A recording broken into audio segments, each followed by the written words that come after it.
Ever since I started my work in politics, I have heard stories and rumors of something sinister happening in South Africa. I was regularly sent images and videos claiming there was a white genocide going on right now. As a journalist, I have learned to never take anything at face value, to second guess and question it all. But I also believe that there is never smoke without fire.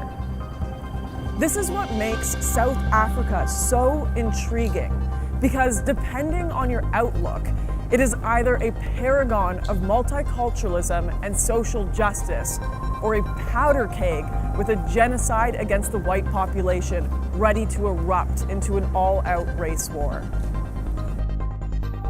After doing some digging, I found an overwhelming mess of conflicting information about South Africa.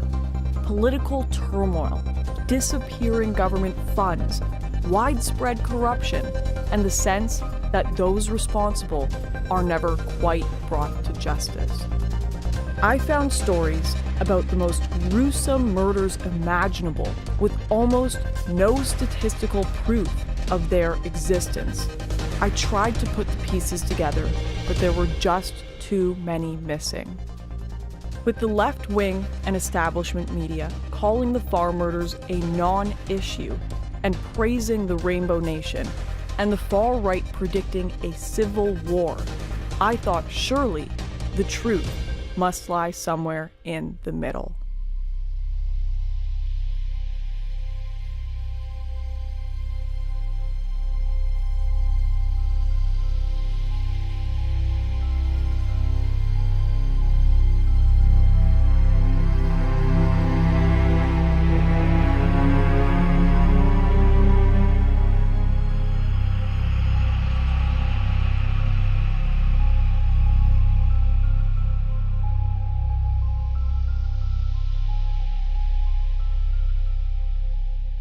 To understand South Africa today, we have to understand South Africa then, 366 years ago to be precise, when the wheels of history were set in motion. It all begins in 1652, when the Dutch East India Company, or the VOC, became the first European group to establish a permanent settlement on South Africa's western coast.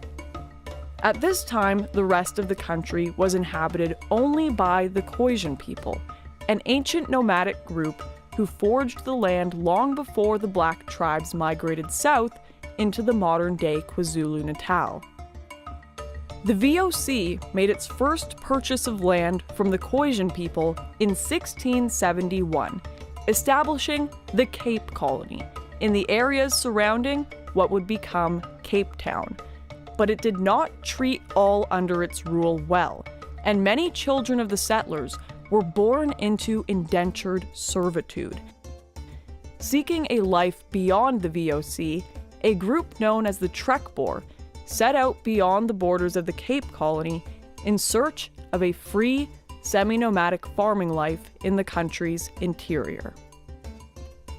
They were joined by the first of the Voortrekkers in 1836, a larger group that would eventually form the basis of South Africa's modern Afrikaner population. As their great trek reached its peak, war erupted among the Bantu tribes in the north as they migrated across the modern South African border. In 1816, a king named Shaka ascended to the Zulu throne. Within a year, he had conquered almost all of the neighboring tribes who were vying for control of the region. This period is known as the Mfecane, the Zulu word for crushing, scattering, or forced migration. In 1823, a rebellion under Mzilikazi split off from the Zulus and headed north into the Transvaal region, where it is estimated between 1 and 2 million Bantu people were massacred, leaving the area almost completely depopulated. It was during this time that several tribes, the Mfengu and the Ngwane among them, were forced to flee south, putting them on a direct course for the trekking Boer. This was unfortunate for the Boer, who had been making deals with smaller tribes in the area, trading favors, livestock, and weaponry for land. These deals between the Boer and the Bantu occurred frequently throughout South Africa's history. It wasn't long, though, until fair and mostly peaceful exchanges of land between whites and blacks gave way to violent, militaristic ones. In 1828, a new Zulu king, Dingane, took the throne. Piet Retief, a notable Voortrek leader, was determined to make civil deals with the tribes. He was granted land for his caravan of Voortrekkers in exchange for the return of 700 cows that had been stolen by a neighboring tribe. After returning these cows to the Zulu, Retief and his trekkers made settlements on the agreed-upon land, and in a show of good faith, the king invited Retief and a band of his men to witness a special performance put on by his soldiers. There was no show. Instead, the soldiers restrained Retief and marched him and 100 of his men to a bridge where they were beaten to death, leaving Retief for last, so he would be forced to watch the murder of his men and his son before he himself was killed. Dingane went on to massacre Retief's entire encampment, including hundreds of women, children, and many Khoisan people who had traveled alongside the Voortrekkers. The incident became known as the Wenen Massacre. While the Boer advance across the country was mostly peaceful, the Bantu tribes fought ceaselessly, killing white, black, and Khoisan people wherever they found them. In 1910, following the surrender of the Boer to the British, the Union of South Africa was formed. It comprised all of the now established colonies and united them as one legislative union. For a time, separation of blacks and whites was only a social convention, not the rigidly enforced legal structure it came to be. But after the election of the National Party in 1948, what we now know today as apartheid, a word that quite literally means separateness, was formally introduced across South Africa. A slew of new laws, including bans on mixed-race marriages and the Population Registration Act, which required people to register as black, white, colored, or Indian, were all introduced. And many of the descendants of the Bantu tribes were moved to the Bantustan areas, known today as the Black Tribal Homelands. In all aspects of life, blacks and whites became separated, often almost entirely. In the 1970s and 80s, apartheid became the focus of a global pushback. The UN brought sanctions, while internal resistance to apartheid began to find greater support. In the face of both peaceful and violent resistance, the National Party began a brutal crackdown. The crackdown only radicalized South Africa's anti-apartheid activists even further. In 1961, Nelson Mandela, then a member of the South African Communist Party, co-founded the Spear of the Nation, the armed wing of the African National Congress that rules the country today. The group, often abbreviated to MK, publicly announced its existence with 57 bombings on one day. Ultimately, with the help of the CIA, Mandela was arrested and spent the next 27 years in prison. During this time, the resistance to apartheid only became more radical. In 1986, Mandela's wife Winnie publicly endorsed the new trend of necklacing, a form of execution used against blacks thought to be collaborating with the government. They would be forced to wear a rubber tire filled with petrol around their chest or necks before being set ablaze. Eventually, following international pressure and the fear of a race-based civil war, the National Party released Mandela and entered into negotiations with the African National Congress, formally ending apartheid in 1991. 3 years later, Mandela led the party to victory in South Africa's first multiracial election, securing his presidency and bringing about a new constitution, emphasizing racial reconciliation. South Africa is a young democracy, and the country still faces great obstacles, like deciding who has the right to parts of land still owned by the Afrikaner minority, something that has come to be known as the land issue, and which is tied closely to attacks on farmers. It is this divided South Africa that I am stepping into today.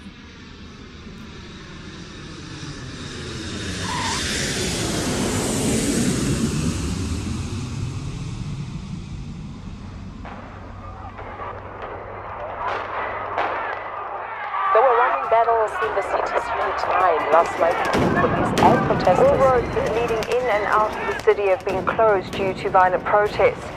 Shops have been looted and roads have been closed. Within hours of touching down in South Africa, I saw protests and rioting across the nation plastered on every TV screen. But there were hardly enough news channels to encompass even a fraction of the true chaos. As we drove from the airport, my guide told me that protesters had burned down the town hall. He said this happened every day, but every day was an understatement. While simply in transit to our next filming location, we drove past a nature reserve that was still ablaze. It was intense as I realized this was my first real glimpse of South Africa.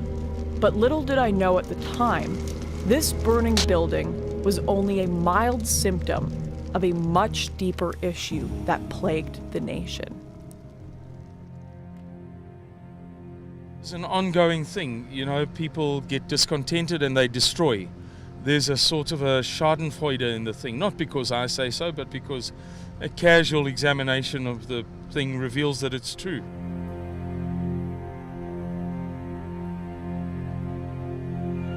There has been, for many years, going back to apartheid, but currently too, a habit of burning down schools if the children are discontented with the headmaster, for example. In South Africa now, where we're following the burning of 13 schools in the country's Limpopo province. The protest broke out over a district boundaries dispute. Protesters say moves to include their neighborhoods into a new municipality would delay efforts to get them better housing and water.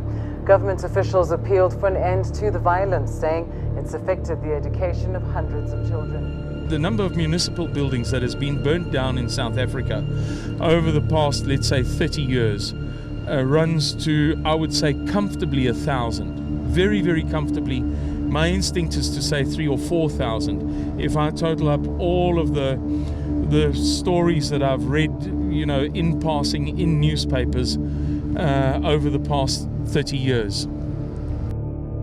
While I had come here to investigate the farm murders, I quickly learned the problems here were far more prolific.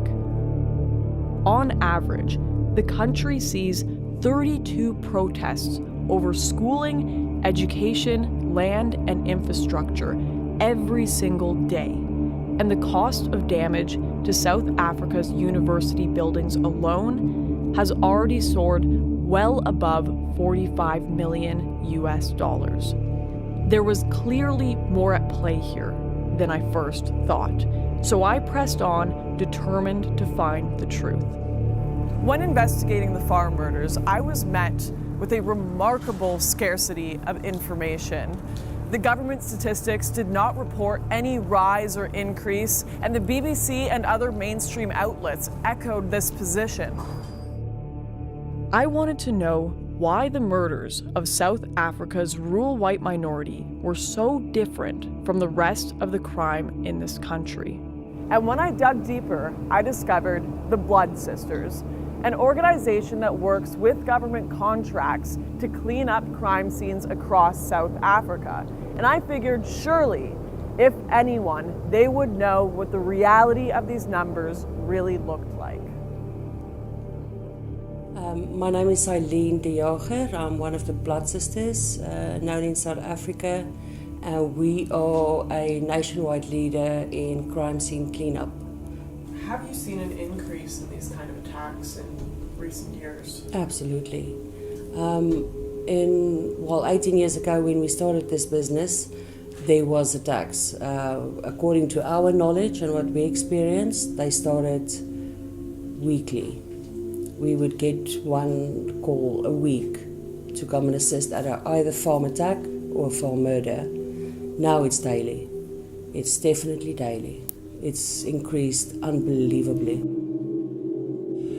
Between 2012 and 2016, the attacks on smallholding farms or properties deemed as a farm or an area non-residential has increased by an average of 72.9%. The figures that I've just given you is according to our statistics.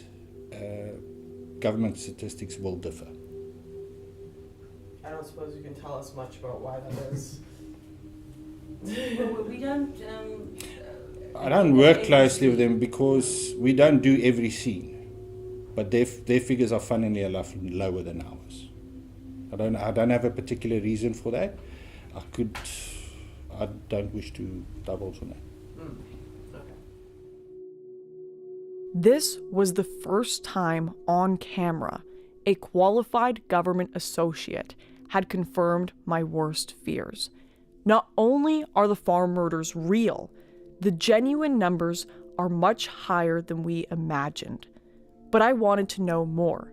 In a country that already has extensive murder rates, why are these so much worse? Farm murders are one of the most gruesome kind of crime scenes that we have to deal with, especially, in South Africa. Farm murders are intentional. It's not robberies. It's intention. The intention of the attackers is, according to us and what we've seen, is to kill. It's been classified, especially on the crime stats as well, that it's attacks or robberies, burglaries. But because there is no statistic for farm murders currently in South Africa, the brutality of the farm murders in South Africa is undescribable. We found pieces of nails being pulled out. We found hands being removed from bodies. We found people raped, murdered, brutally murdered, babies, children. The farmers trying to protect their families, and there's just no stopping. The farm murders are brutal.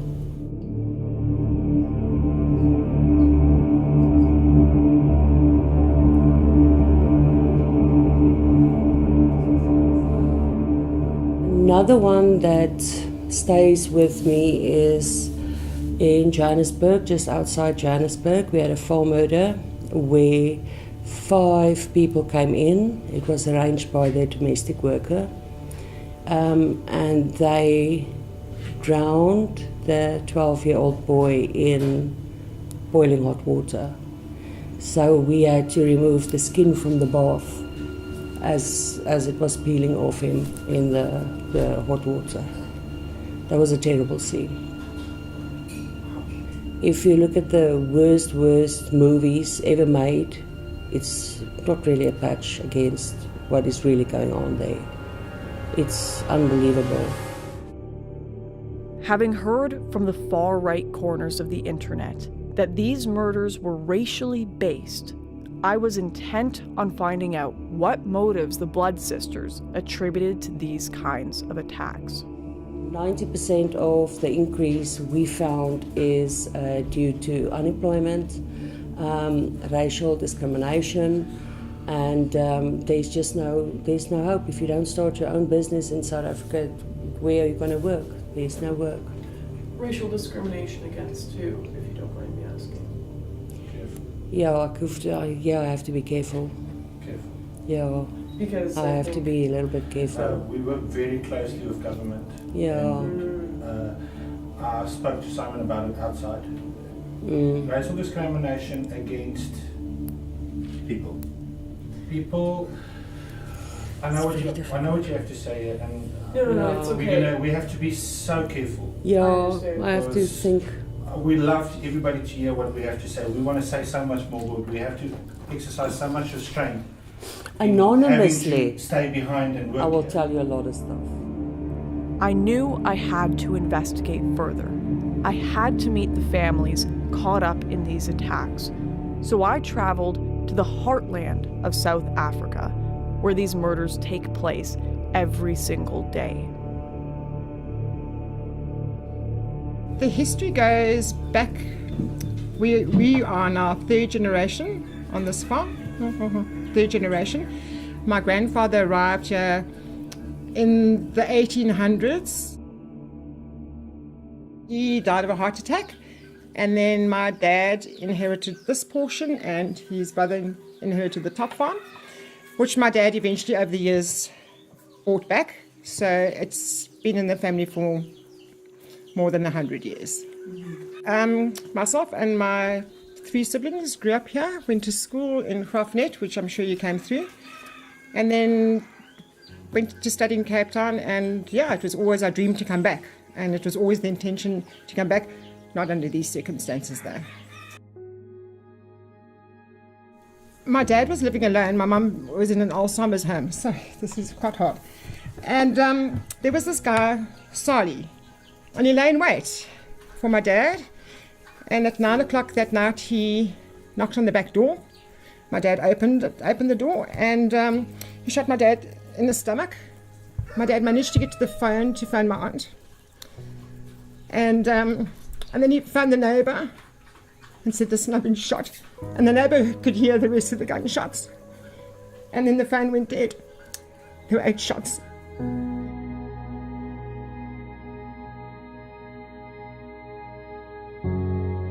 There was one shot that ricocheted against that wall. All the time my dad's being shot. Back, arms, legs. And my dad slumped over this chair. Slumped forward over this chair. And he was shot in the back of the head here. Just execution style. In the back of the head. So it was 8. They found 8 cartridges. But 6... He was shot 6 times. Who came and found him here? My aunt. And friends of theirs. And there were 4 farmers. One of the people that were here on the scene was studying to be a doctor. They tried CPR, but he was dead by the time they got here. He'd already succumbed to his injuries. Yeah, so this is where my dad died. He was killed. Okay. I know, for what, you know. For what? He was a good man. He was an awesome man. And to shoot somebody 6 times, execution style.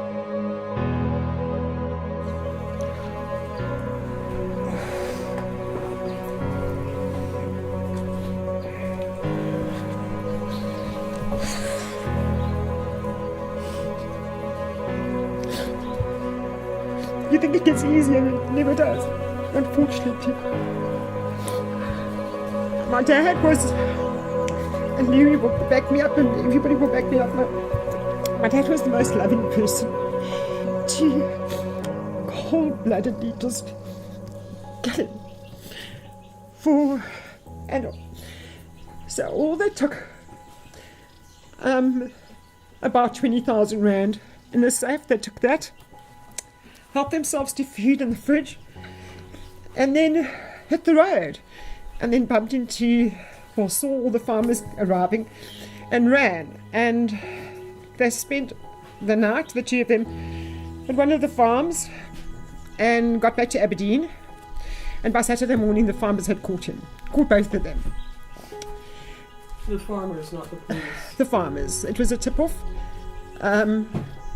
and the farmers caught them, and eventually the police apprehended him.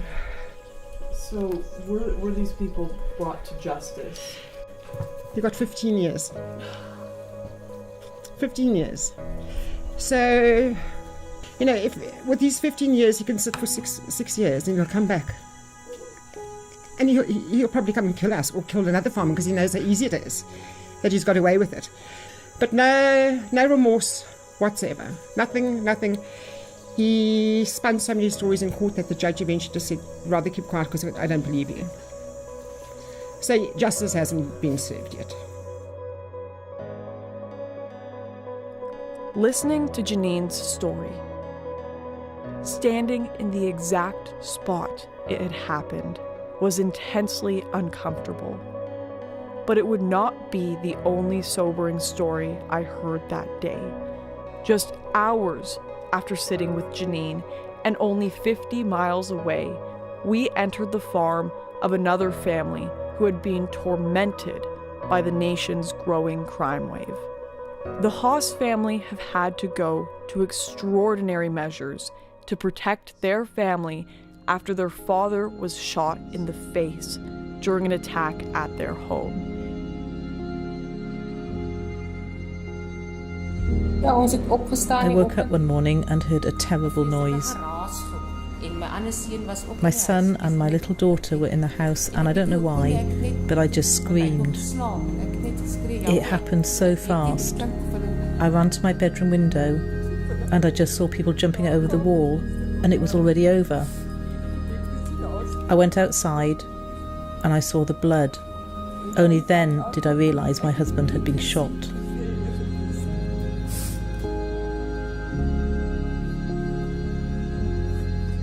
The marks are still on the wall.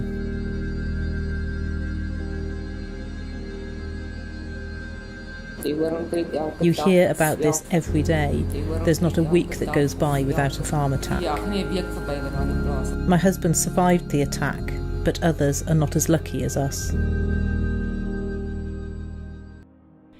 Seeing the scars and the impact watching this attack unfold at their home has had on this family brought the situation in South Africa into sharp focus for me. And the security measures, the electric fences, the thermal cameras, as well as a closet stocked with guns and weaponry, now serve as a daily reminder of what happened here for a family that is already struggling to heal. During the week, I'm alone here. My kids go to boarding school, and I almost never go out. I always lock everything. It's had a huge effect on my life. My fears are for another attack. My peace has been stolen. I just never feel safe in my own home.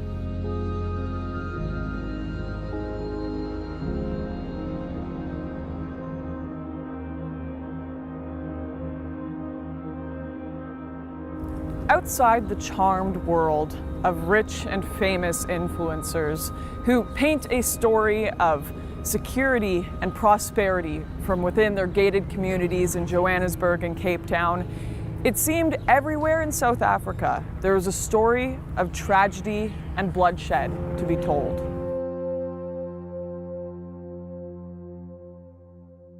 Yes, my mother-in-law was murdered here in 2008, January 2008.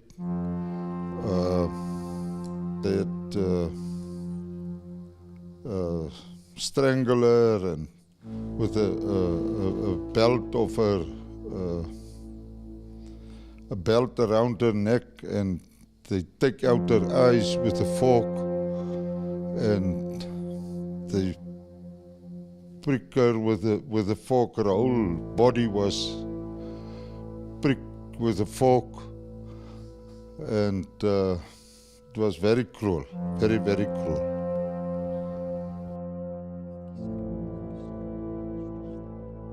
You see, the problem is I will never go back and buy a farm there. I will not.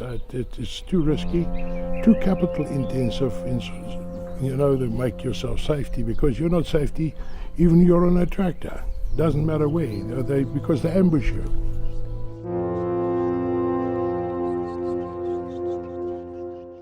I'm not scared. I'm not scared for that, but if I know to do something better, I would rather do something better. That's why I'm here. I'm retired now and I'm not farming anymore. Do you think the government turns a blind eye to the murders of white farmers? Yeah, I personally think so. We had a system in place way back, we call the commando system, and they were very, very much helpful to the farmers, but then they disbanded them all, and they've left everything over just for the police. But I think the farmers now are coordinating with each other, and they are doing the most of the jobs in order to catch some of these culprits. So the farmers are now kind of acting as their own police force. Yeah, I think so, yeah. In fact, some of these farmers had added me into WhatsApp groups where over months I've seen the reports of attacks, the theft and killing of livestock, gunfights in the streets, and of course, farm murders. There's people lying all over being shot with AK-47s. Please, can somebody please assist? They need help there. This guy goes off. Lieutenant guy goes off. Mobile team is on the crossfire of the suspect. They're heading towards Utrecht and the back past Evo Plaza on the road that's going back to Utrecht Vrijheid side. Some of our members are under attack on that side. In these groups, I saw firsthand the lengths of coordination these farmers must go to in order to deal with their situation alone. The Specialised Crime Unit in Port Elizabeth took over the case, and I really believe if they weren't involved, we wouldn't have got as far as we have got. But now they've been told, this is specialised crime, they've been told not to do farm murders anymore. They're not allowed to do farm murders. Yes. My dad's case was the last case they were allowed to do. Why? The government. The government has... They said the serious crime can't look at farm murders anymore. These stories of government failure are heartbreaking, not least of all because these farmers are left feeling helpless and alone. I was due to move on to the last leg of my journey when I was introduced to a man named Louis, who lost everything in a drought that hit his region. Basically, we are in a drought, and the state has declared it a disaster. They allocated 375,000 to our district, but it did not reach us. Nobody knows where the money is, but it has obviously been stolen, and it's made everything much worse. Louis showed me around his farm, where the effects of the drought were a striking sight.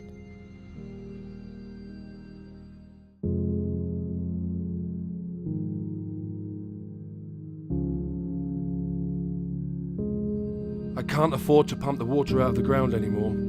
It has gotten me into massive debt. It's no longer even affordable to run my machinery, pump the water, or go to the wholesaler and buy the basic ingredients to feed my cattle and maintain the farms.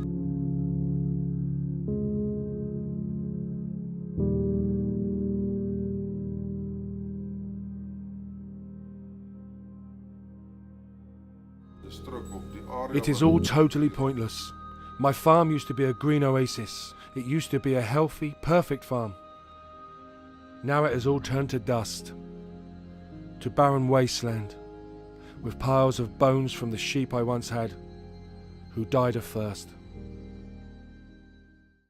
Over the past few years, the South African government has used its Black economic empowerment policy to coerce utility companies into depleting the number of white workers to reflect the racial makeup of the country.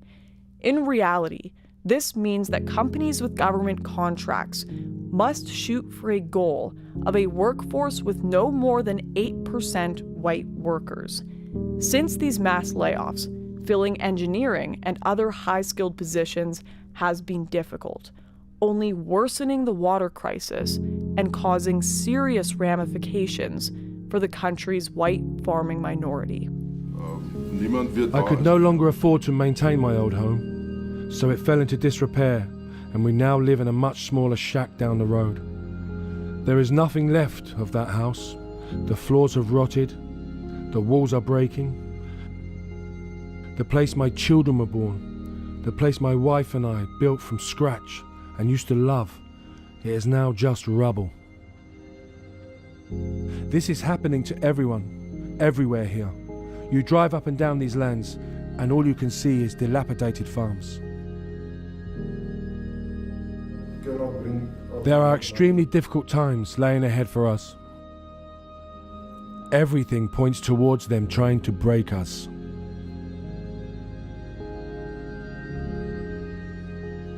In a nation so dependent on these farms for its food and for some of its major exports like Angora mohair, it's hard to believe the government is doing so little to help, or worse, as some are speculating, purposely withholding aid as they battle with farmers for the land. The whole objective of the government is to make it very difficult economically. Through fuel and property taxes, they are overtaxing us on everything. Like everyone in South Africa, our lives are turning to ruin, and they are doing it to us on purpose. The government here feel nothing for us. They want us starving or dead. It is a strategy they have been working on for years. It's hard, working here every day, knowing they are going to chase you out in 6 months. The government even said openly they are going to take our land.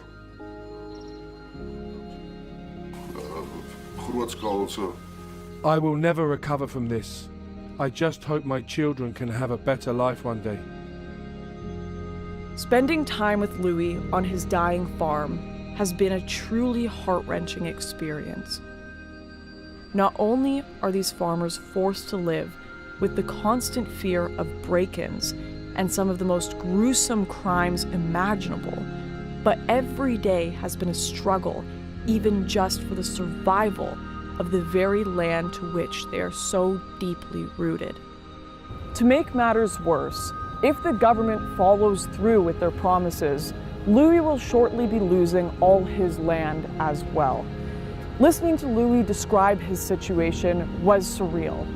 It was far too removed from the reasonable middle ground I expected to find between the left and the right's posturing of the issues facing South Africa. Only days after leaving South Africa, I saw Louis' fears vindicated in Parliament.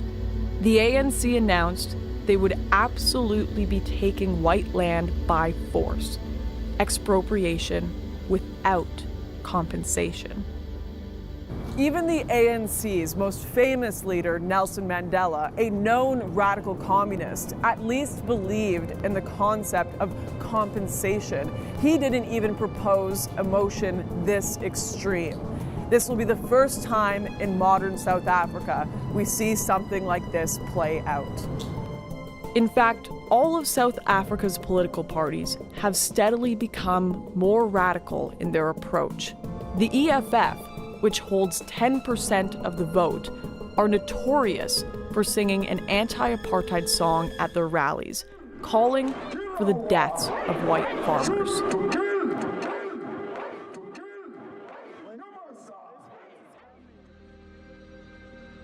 The situation has now become so dire that nations like Australia have begun considering giving refugee status to white farmers, while others within South Africa hold mass protests before the plasmoord, the Afrikaans word for farm murders, reaches a point of no return.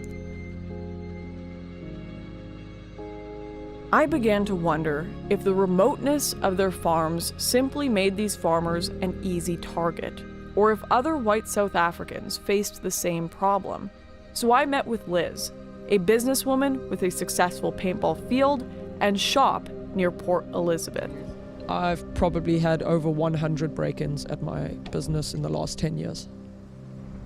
I've been in 2 armed robberies at my work, so as we were closing, guys just roll in and basically pull out a gun and take all your stuff. In one of the armed robberies, one of the guys was beating me with a metal pipe over my head, so that you just shut up and be quiet and just subdue any they basically just don't tell you to be quiet, they just make you be quiet.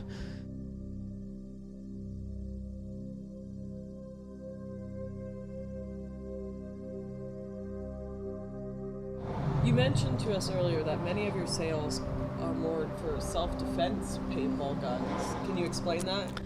Basically, a lot of people are getting robbed these days at their homes and at their work, and they buy paintball guns with solid balls and pepper balls because it's a non-lethal defense form. You don't need a license. Getting a gun license in South Africa is very time-consuming, very costly, and you're not guaranteed that you're actually going to get a license.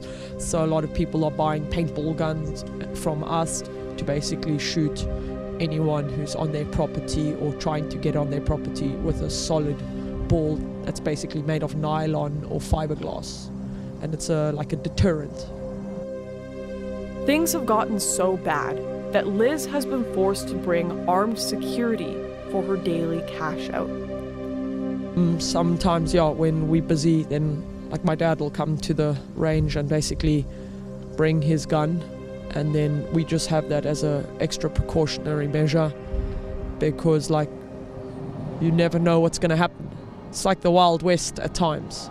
Some people watch Wild West movies. There's days where you feel like you're in your own Wild West movie in Africa.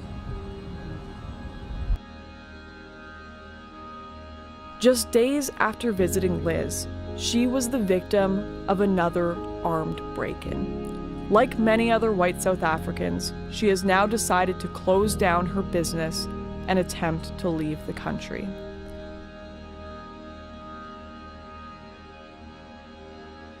South Africa's white population has fallen by 23,000 in the last year, and with the recent surge in murders and the announcement of land expropriation, that number is expected to skyrocket before the end of 2018.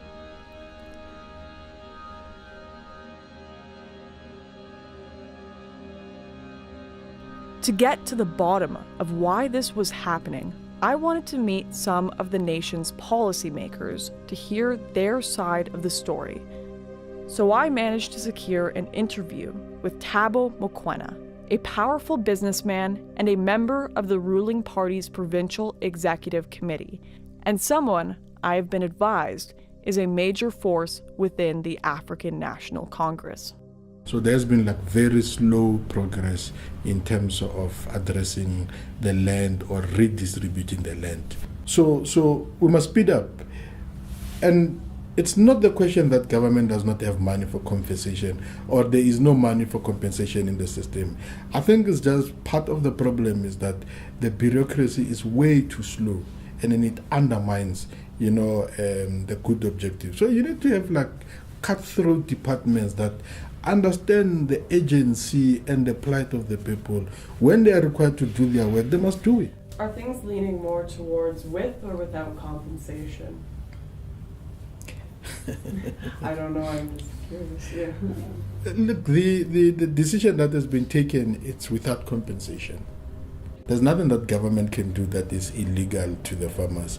Neither there is nothing that the farmers can refuse, which is law. So they don't have much options.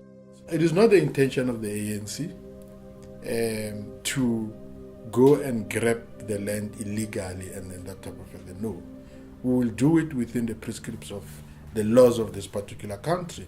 And then if it means that the laws of this country are not adequate to address that, the first thing to do is to introduce the new laws that allows us to be able to. But once it's law, no farmer, no person that can come and say that I am going to disobey this law. No, do it at your own peril.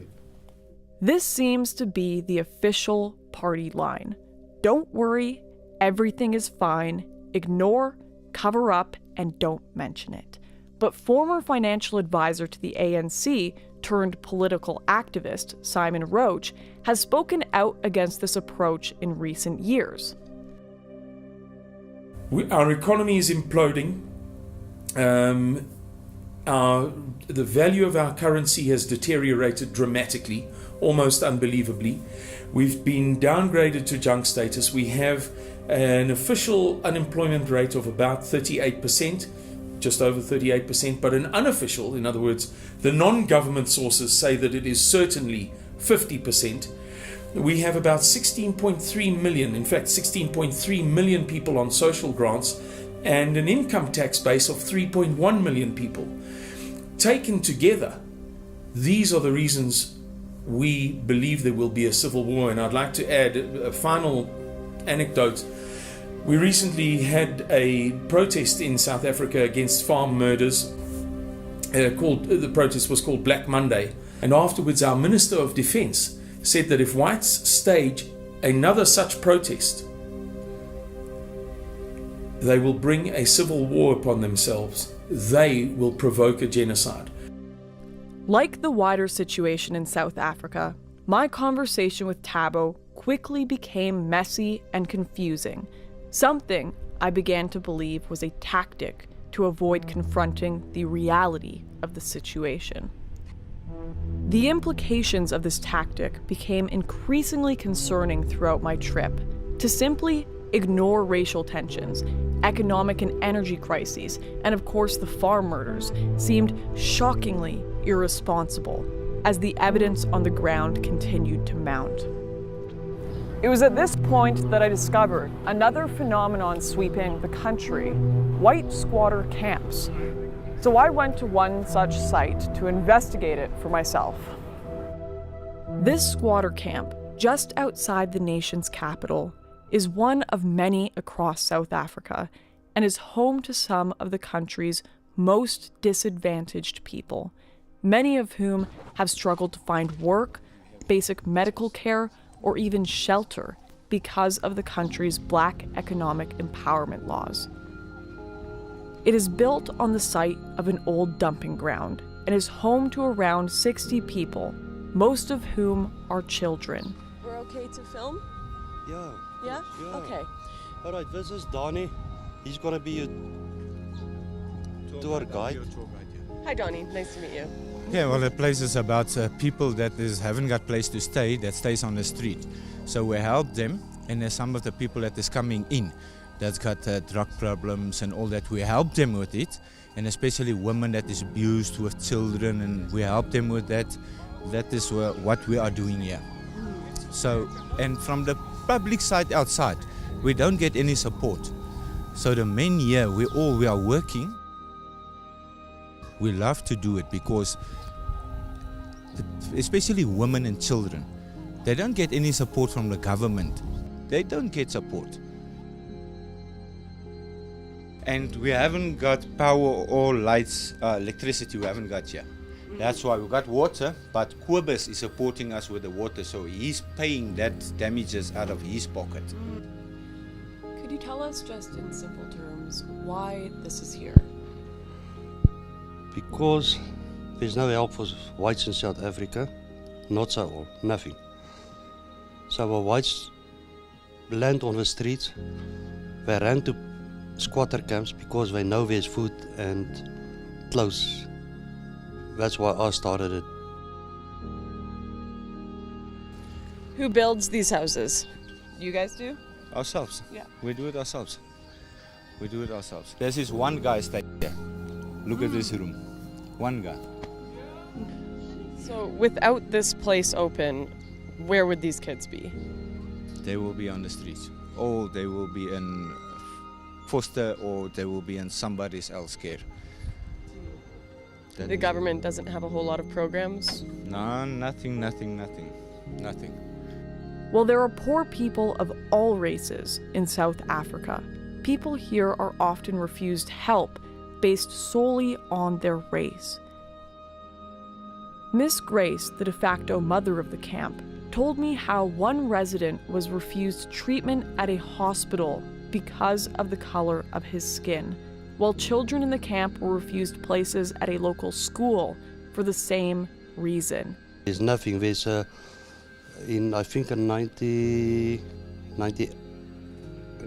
2001, it was stipulated from the government, no support to any whites whatsoever. No aid, nothing. Why couldn't you go to one of the hostels that the government has set up? Because of the skin color. Yeah, and yeah, it's not at all. We just help white people here. Because there's no other place that does it. You know, if you go to, there's many places I know, Jesus Disciples, Manger, those places, they take blacks and they put the whites out. You see, so yeah, that's about it. So wait, there are places here that will only help blacks but won't help whites? Yeah, that's true. Can you tell us a little bit more about that? Like, people find that a very bizarre idea. Yeah, if you, I don't know how to say it, it's just the racism going around. So I'm just here to get my life in order and try to give my daughter a better life. Were there any other places you could have gone other than here? No. Why not? Nobody else didn't want to help. I've tried a lot, and at the end of the day, Uncle Kubus was the only one that took me in. This is the only place who could help us with place to stay and things. They are the only ones who helped us with it. No one else wanted. If it wasn't for them, I would have been in the streets.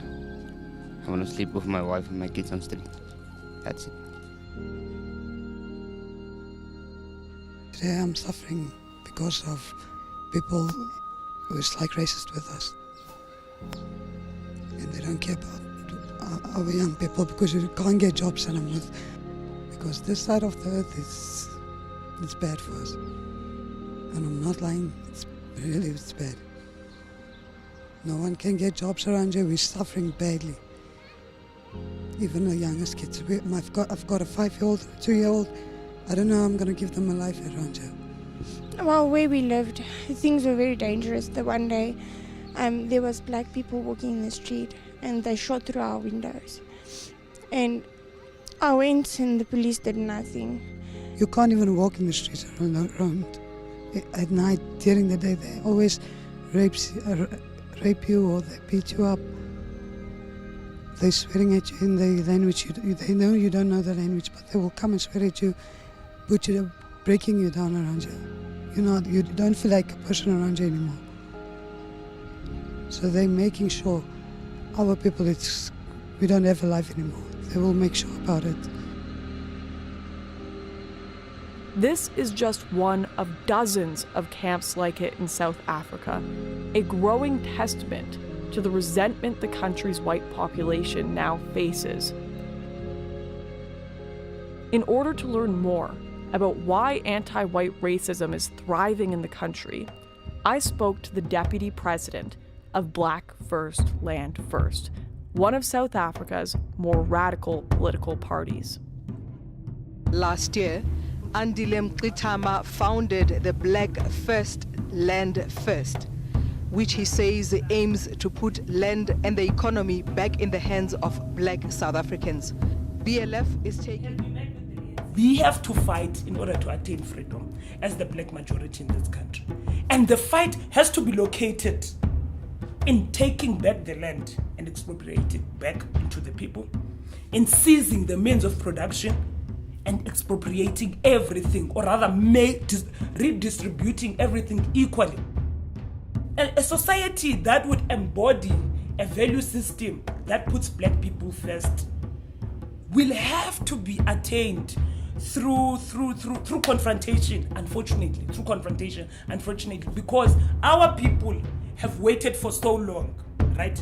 We've waited for so long, peaceful, and nothing is happening in terms of changing our lived experience, right?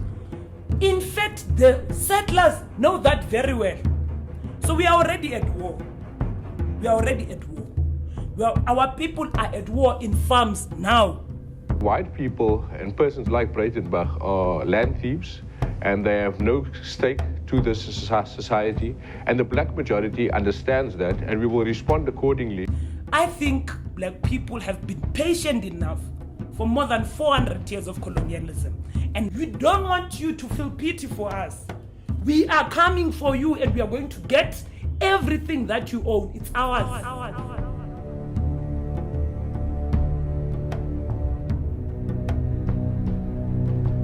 During my trip, I was worried to see views like these so readily accepted and even celebrated on television and in the print media, particularly given the truth of the history of the Boer people. But is there a solution? I've been told about a remote town with virtually no crime, where the people are content to be separate from the rest of the country. They even have their own currency. Now, what's interesting about this town, and probably one of the biggest reasons it is criticized, is that it is the one place in the world where, by law, only white people are allowed to live. Naturally, I was intrigued and wanted to find out more. So I took a trip to Orania, a town in Northern Cape Province, to find out more. While in Orania, I managed to secure an interview with the mayor. My guide explained to me that Mr. Boshoff had turned down interview requests from mainstream news outlets like CNN and BBC, so I took the rare opportunity to sit down and discuss his vision for the town on camera. The Orania movement is 30 years old this year. It was created in 1988 when it was quite clear that minority government in South Africa was unsustainable and that some agreement needed to be reached with the majority of the population. One line of thinking was that human rights and constitutional guarantees would suffice to look after Afrikaners' interest in South Africa. It was clear to us and our leaders at that time that it would not be sufficient, that in Africa especially a constitution is not always worth the paper that it's written on, and that we really needed something more structural, more concrete. One thing that really stands out here is the near total lack of crime. Everywhere I went, people left their cars unlocked with the windows down. I was struck by the sight of a moped with the keys left in the ignition all afternoon, in a country with some of the highest crime rates in the world. Let me say with a certain amount of pride that if it's not zero, it's quite close to zero. There are petty crimes of different kinds in any community. But in terms of the crime wave that is all over South Africa, we don't have anything of that kind. And there's different ways in which you could reach the point of a close to zero crime rate, and we have succeeded in doing that. This single white enclave has been the subject of international derision for its apparently racist mission to keep Afrikaner culture alive. But what I soon realized is that the concept behind this town was no different to that of the Black tribal homelands, an area of land 10,000 times the size of Orania that South Africa's white minority are still forbidden to live on today.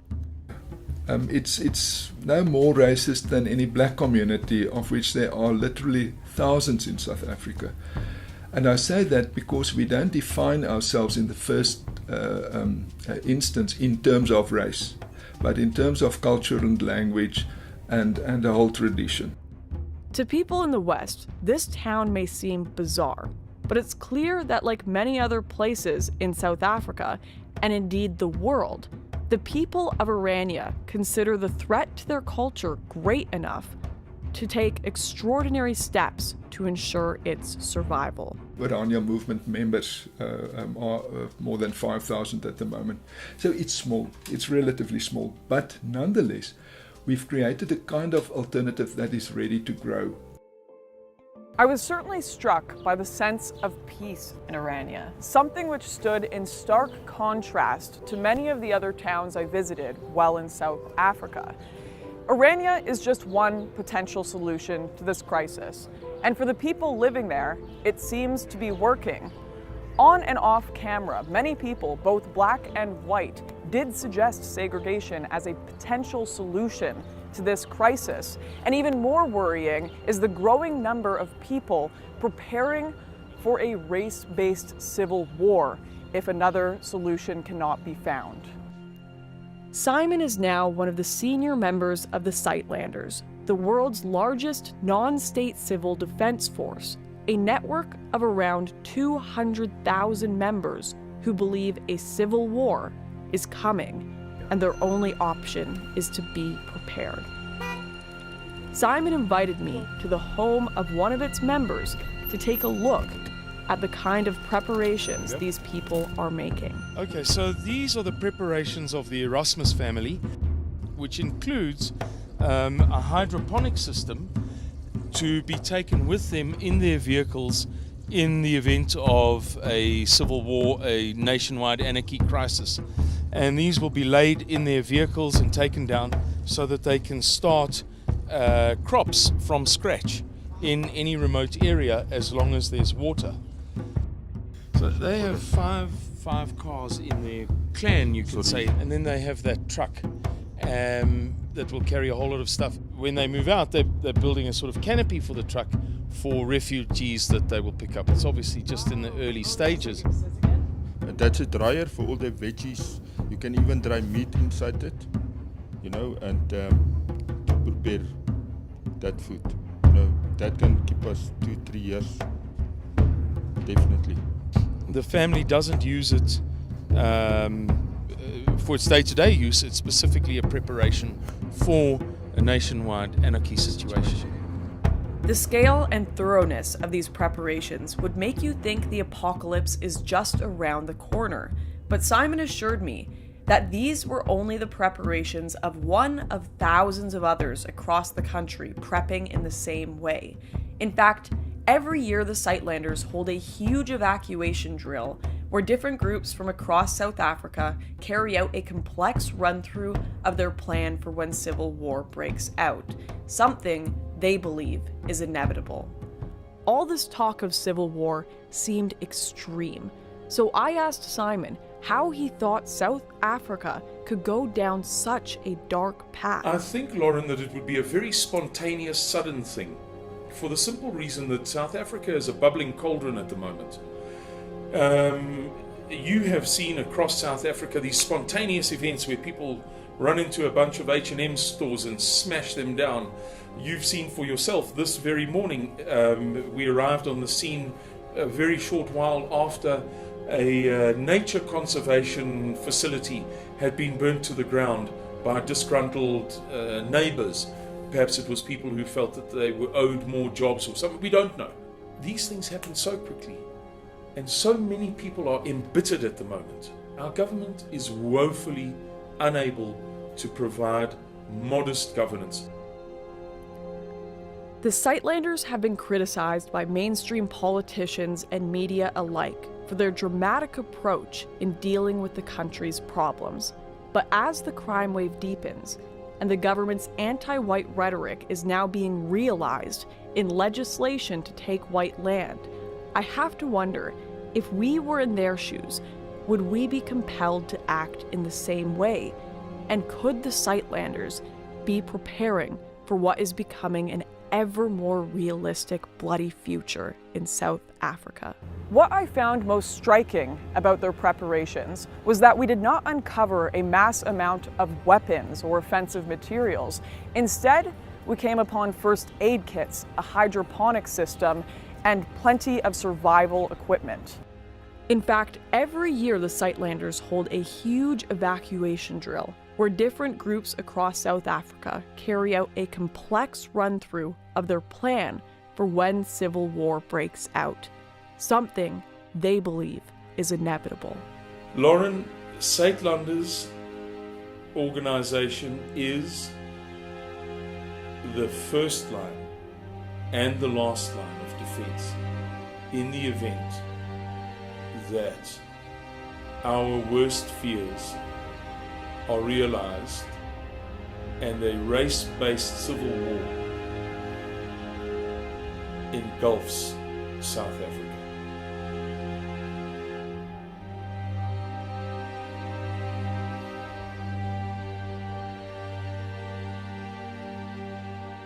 If the choice is between segregation and civil war, the future for all South Africans looks bleak. But there is perhaps a third option. Why don't white South Africans just leave?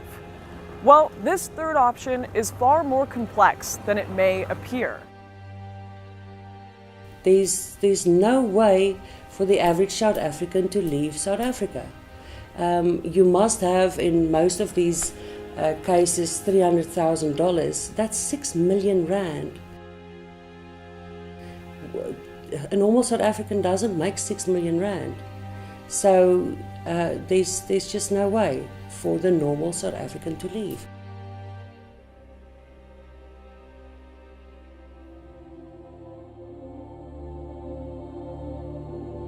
The Afrikaner people are not recent migrants.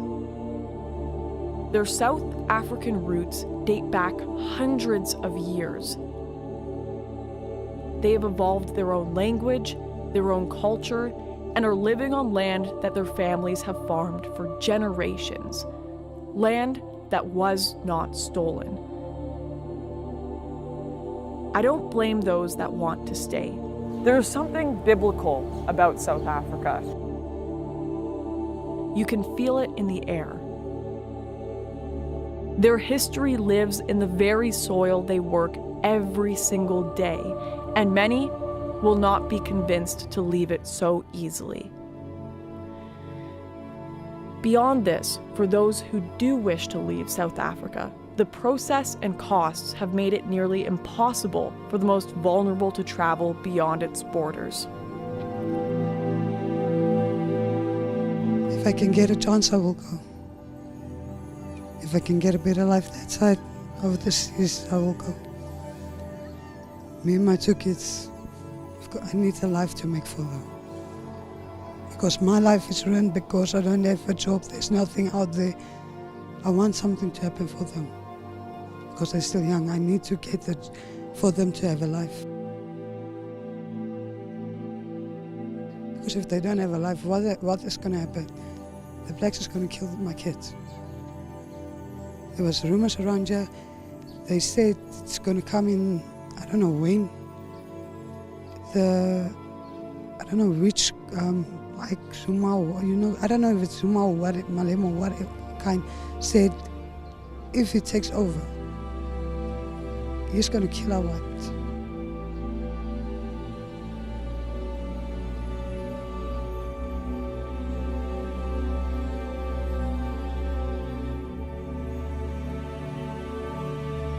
Despite having never seen anything quite so beautiful as the stars in the South African night sky, or the vast landscapes of the farmlands, I was relieved to come back home.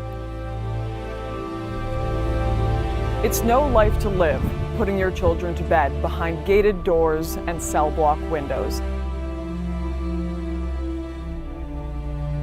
Having to sleep with pepper spray under your pillow or a gun on your nightstand.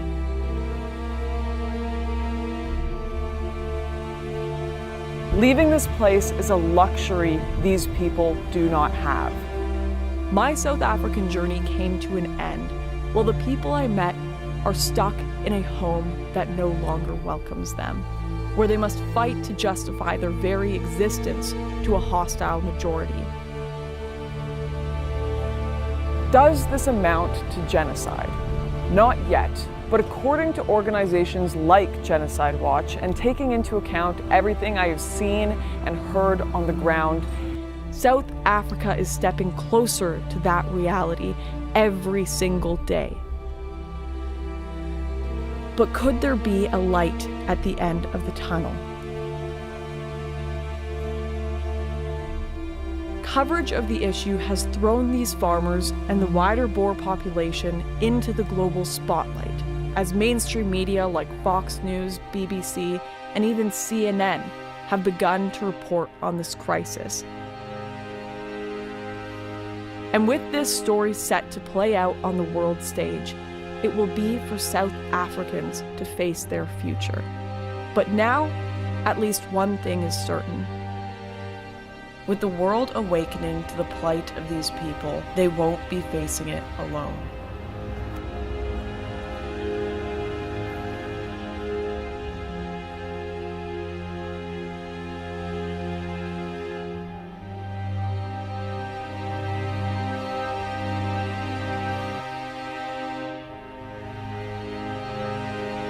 You never know what's going to happen. It's like the Wild West at times.